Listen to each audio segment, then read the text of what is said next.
Jacob slumped in his chair, the rejection letter lying before him like an unwelcome guest.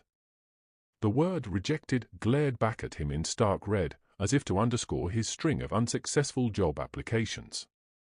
Why is this so damn hard? Frustration simmered within him. I'm 29, jobless again. Maybe if I had been more focused earlier in life, things would have turned out differently. He had spent years learning computer programming, specializing in web development. But even after all that effort, it still wasn't enough. By now, he knew everything about computers. At 29, he had imagined being employed, living on his own, and not constantly worrying about money. Yet he hadn't even taken the first step, having a permanent job. He had practically flooded the job market with his resume, yet opportunities remained scarce. No, he shook off the thought. Dwelling on the past won't change anything. What matters now is the interview result. That's what I need to focus on. Jake? His mother's voice interrupted his brooding. Yes, he responded, not turning from the window. Is this your interview application for tomorrow? You really should keep better track of your things, she chided gently. All right, Mum, he called back, pushing himself out of the chair with a sigh. As he traversed the short hallway of their modest three-bedroom house, he couldn't help but feel the weight of his situation. Still living with my parents at 29, he mused bitterly. In the kitchen, he retrieved the form his mother had mentioned.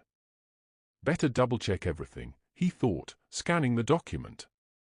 Name, Jacob Brown, gender, male, age, 29. Every detail was a stark reminder of where he stood, a man approaching 30, grappling with the relentless tide of life's expectations and his own aspirations. Jacob lingered in his room, the darkness outside his window a stark contrast to the flicker of hope within him. Everything's lined up perfectly. The interview went smoothly, and that job is as good as mine, he reassured himself, though the clock's hands nearing midnight reminded him of the need for rest. The echo of past rejections haunted him, a litany of what-ifs and if-onlys that threatened to overwhelm. With a sharp slap to his own cheek, he silenced the doubts. Enough self-pity, Jake. Time to rest up for tomorrow. Rising from his chair, he made his way to his bed, the day's anxieties receding with each step. The morning sun heralded a new day, and with it, Jacob's resolve solidified. Dressed in his finest suit, he partook in a quick breakfast before stepping out into the brisk London air. The train station bustled with the morning rush, a sea of faces, each absorbed in their own routine. Look, I feel like I'm in a zombie movie. People's faces are motionless, as if they are all dead. Bodies that only get up, work, and return home every day, at least they have a job. The train will arrive in 1 minute, announced the intercom, its static buzz a familiar prelude to his daily commute. 15 minutes by train and a 20-minute walk later, Jacob arrived at the company's doors, which slid open with a silent welcome.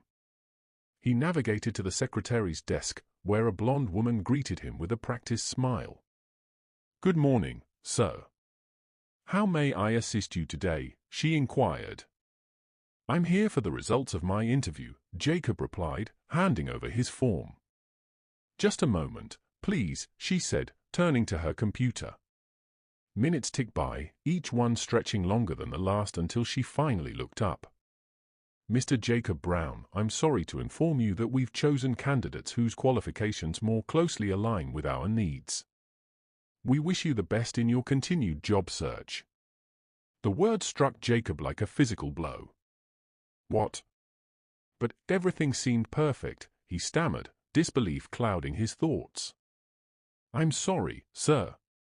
I don't have further details. That's simply the outcome, she responded with a sympathetic tilt of her head.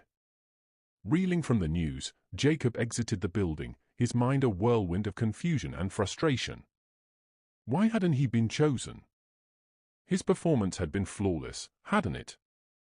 Seeking solace, Jacob made a detour to the supermarket on his way home, grabbing 2 beers, his chosen companions for the night, the only ones capable of dulling the sting of his thoughts. He cracked open the first one as he walked, the cold alcohol sliding down his throat, its numbing warmth offering a brief reprieve from the ache of failure. By the time he reached his doorstep, dread had settled deep in his gut. How could he face his parents? How would he tell them he couldn't get the job they'd been so hopeful about? Disappointment loomed like a shadow over him. He took a deep breath, trying to steady himself, but it did little to ease the weight in his chest. He opened the door, stepping into the familiar warmth of home, and immediately heard his mother's footsteps approaching. "Jake, honey, is that you?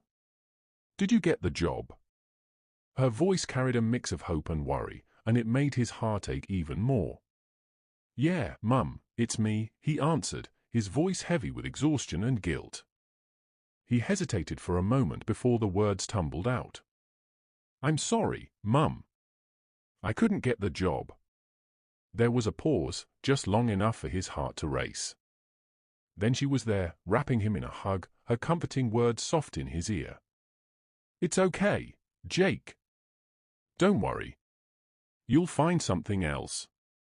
I know you will." He wanted to believe her, but the turmoil inside him was too loud, drowning out her reassurances. "I'll keep trying," he promised, but the words felt hollow, the weight of his failure too heavy to shake off. He gently pulled away from her embrace, bypassing his mother and heading straight for his room. The comforting hum of home surrounded him, but it did little to calm his stormy mind. As he closed the door behind him, he heard his parents' voices drifting from the kitchen. "He didn't get the job?" his father asked, concern evident in his tone. "No," his mother replied, her voice low with worry. "I'm worried about him." "Don't worry," his father said after a pause. "He's a man. He'll overcome it." Their words echoed faintly in his mind, but he was too drained to react. He collapsed onto his bed, still in his suit, and opened the second beer. The room was quiet, save for the faint hum of the ceiling fan above. He took a long sip, the alcohol settling in his veins like a familiar friend.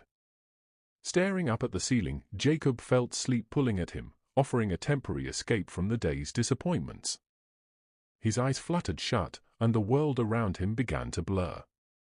"Let's just sleep for now," he told himself, sinking deeper into the mattress. "Tomorrow, I'll figure out what to do next." With that final, fleeting thought, sleep claimed him, and the burdens of the day faded into the quiet abyss of unconsciousness.